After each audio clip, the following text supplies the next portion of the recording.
আপনারা সামনে আনতেছেন?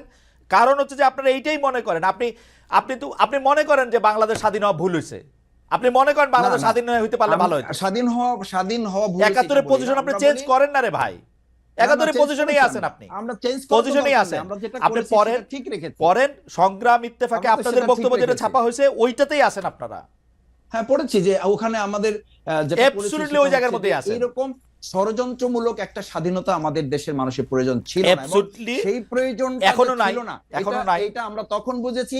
আর এটা অনেকের বুঝতে 53 বছর লেগেছে খালিদ ভাই, হুম। 53 বছর লেগেছে, যার কারণে এখন স্লোগান উঠেছে দিল্লি না ঢাকা।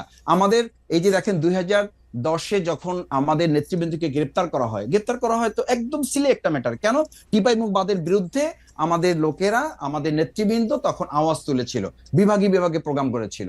ঠিক একইভাবে এই জন্য আমি মনে করি যে আমাদের ভারত ইস্যুটা আপনি কখনোই এটাকে সাইড করতে পারবেন না, এই জন্য যে হয় তাদের বন্ধু হতে হবে, না হলে তাদেরকে শত্রুতামূলক যে আচরণ তাদের, এটা ঠিক করে তো আপনাকে এটা ফেস করার জন্য আপনাকে এই দেশের জনগণকে তো প্রস্তুত রাখতে হবে। এটা হয়েছে না, দেখেন আপনি সীমান্তে এখন আমাদের কাস্তেওয়ালারা, মানে আমাদের সম্মানিত এবং প্রিয় কৃষকরা হাতে কাস্তে নিয়ে তারা সীমান্ত রক্ষার জন্য আমাদের বিজিবির ভাইদের সাথে তারা অংশগ্রহণ করছে। আপনি ঝিনাইদহে এখন অলরেডি আমাদের না এটা আপনি ইন্টারন্যাশনালি এটা বললেন না, এটা আমাদের জন্য খুব গর্বের ব্যাপার না যে আমাদের বিএসএফ এর ভাইদের সাথে কারো কাস্তে নিয়ে এটাতে দাঁড়ায় থাকতে হয়। This is not the case. This is not the case.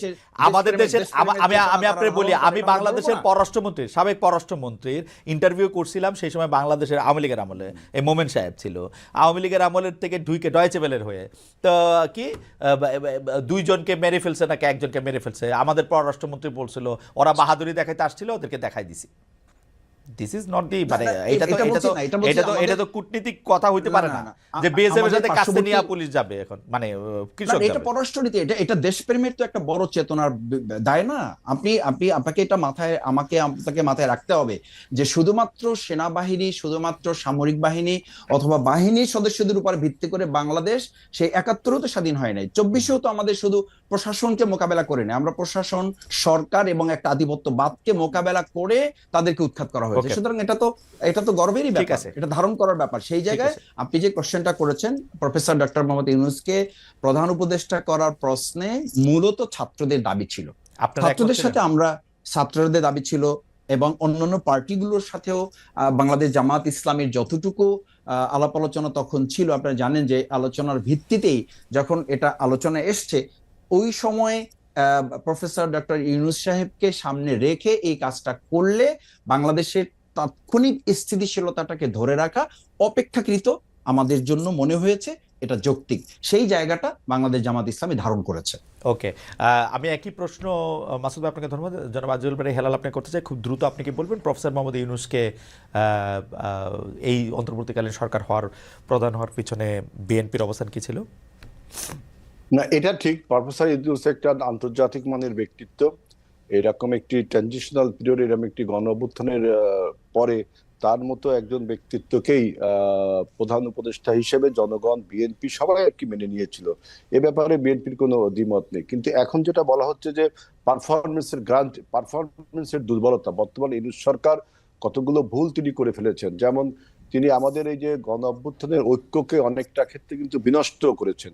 যেমন তিনি যখন বললেন তার নিয়োগকর্তা ছাত্ররা একটা শ্রেণীকে তিনি হাইলাইট করলেন, তখন এই আন্দোলনে সবাই, আমরা বলছি, মাসুদও বলছে, আমিও বলছি, সবাই আমরা অংশগ্রহণ করছি, সেখানে একটি শ্রেণীকে বিশেষভাবে হাইলাইট করা, তারপরে যখন বলে যে এই আন্দোলনের মাস্টার মাইন্ড অমক, তখন কিন্তু আমাদের সমস্যাগুলো হয়।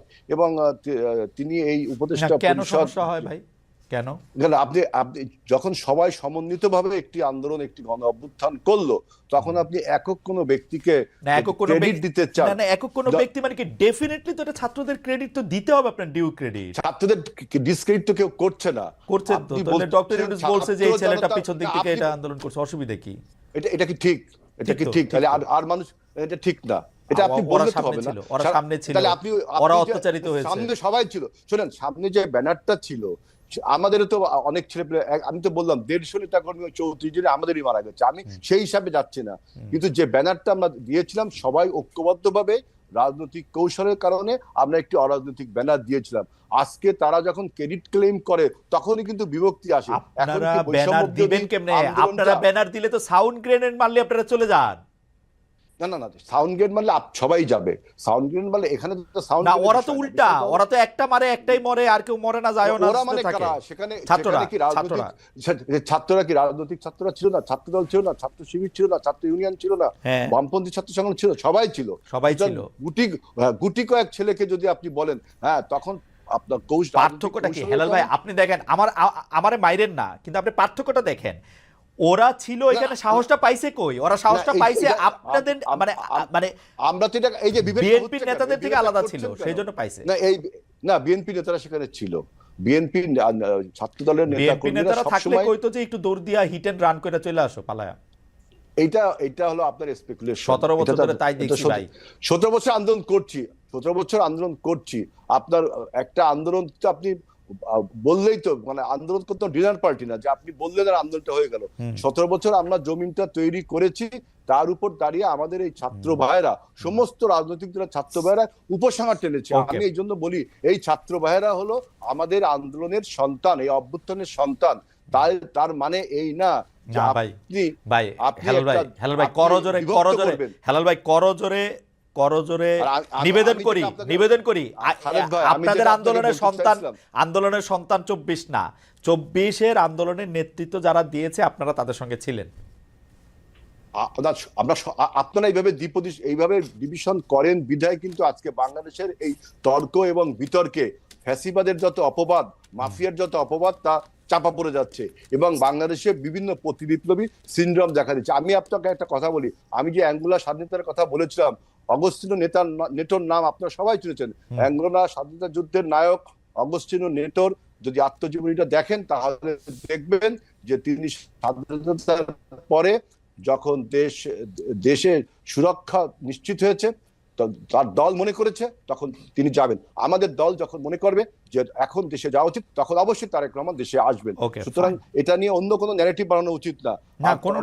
এবং পেট্রোলিয়াম গ্যাস 2019 সালে ভারত এবং বাংলাদেশ সমঝোতা স্মারক চুক্তি স্বাক্ষর হয়েছিল এবং ট্রায়াল বেসিসে একটি চালানো ভারতের ত্রিপুরা রাজ্যে এবং অন্য জায়গায় গিয়েছিল 2019 সালে। আপনি দেখবেন আবার 2019 সালে কি হয়েছিল ভাই? তরলীকৃত পেট্রোলিয়াম গ্যাস এবং এলপিজি, এই দুইটা গ্যাসের ভারতের সাথে আপনার বাংলাদেশের সমঝোতা স্মারক চুক্তি হওয়ার পরে আপনার ট্রায়াল বেসিসে একটি চালান ত্রিপুরা রাজ্যে এবং আরেকটি কোথায় যাবে 2019 সালে। সেটা কার গ্যাস কে বানাইছে? সুতরাং বাংলাদেশ থেকে তোলা গ্যাস, টাকার গ্যাস। আমাদের এলপিজি গ্যাস, আমরা যে এলপিজি, আমাদের যে তরলীকৃত গ্যাস, পেট্রোলিয়াম গ্যাস, সেই গ্যাসটা গিয়েছে। আপনি কি কার সোর্স থেকে তুলছে? বাংলাদেশের সোর্স থেকে না ইন্ডিয়ার সোর্স থেকে? আমাদের সোর্স থেকে তোলা হয়েছে। আমাদের গ্যাস ওটা তুলে আমি এটা দেখব না। ঠিক আছে, আচ্ছা, আমি 2019 সালে চুক্তিটা পড়েন। আচ্ছা, ভারত বাংলাদেশ যে ওই চুক্তিগুলি তো অবশ্যই, মানে এতে তো কোনো সন্দেহ নাই হেলাল ভাই। মানে আওয়ামী লীগের তো ইন্টারেস্টিং, আওয়ামী লীগে শেখ হাসিনা নিজে বলছে, আমাদের এটা ইনভেস্টিগেটিভ জার্নালিজম করে বাইর করতে হয় নাই, আওয়ামী লীগ নিজে বলছে ভারতকে যা দিয়েছি তা তারা কোনোদিন ভুলতে পারবে না। এটা শেখ হাসিনা নিজে বলছে, তার মন্ত্রীরা, পররাষ্ট্রমন্ত্রীরা ভারতকে বলছে যে আমাদের আওয়ামী লীগকে আরো কিছুদিন রাইখা দেন। সুতরাং